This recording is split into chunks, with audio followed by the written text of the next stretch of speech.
Je m'appelle Mélanie Kurdi, je suis restauratrice de peinture habilitée Musée de France et je vais m'occuper de la restauration des 2 œuvres de l'église de Suève. 2 œuvres anciennes mais au parcours peu connu en fait, où on ne connaît pas très bien leur histoire et donc la restauration va être un moment privilégié justement pour en savoir plus sur ces œuvres qui présentent indéniablement un intérêt historique et artistique très important et qui sont des œuvres de grande qualité et qui actuellement malheureusement est peu visible du fait de leur état de conservation très dégradé.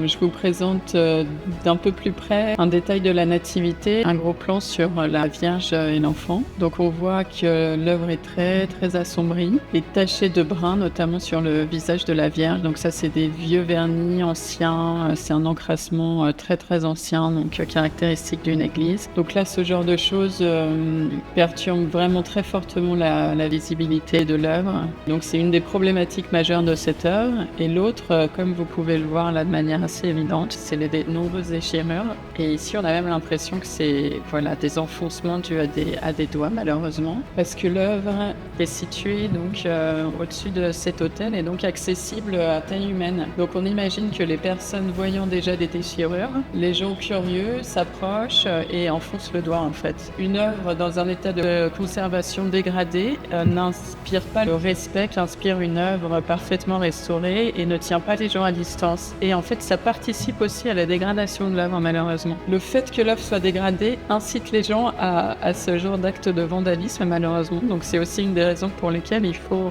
vraiment intervenir rapidement.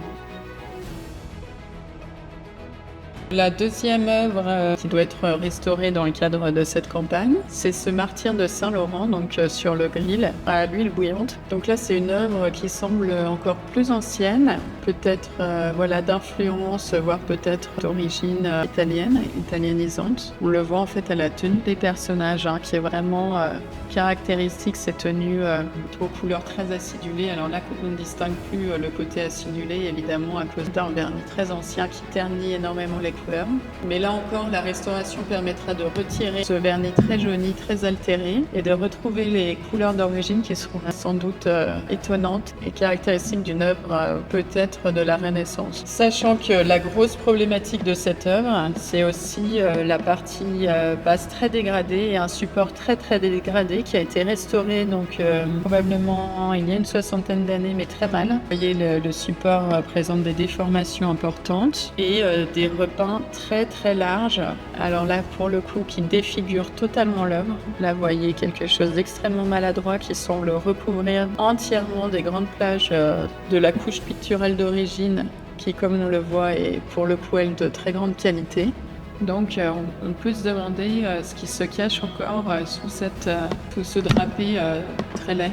Donc là, la restauration permettra d'en savoir plus et peut-être de révéler une œuvre beaucoup plus intéressante dans la partie supérieure, qui a été entièrement repeinte. Là, vraiment, on le voit ici aussi, entièrement recouverte. Alors, peut-être il y a 60 ans, peut-être il y a plus longtemps.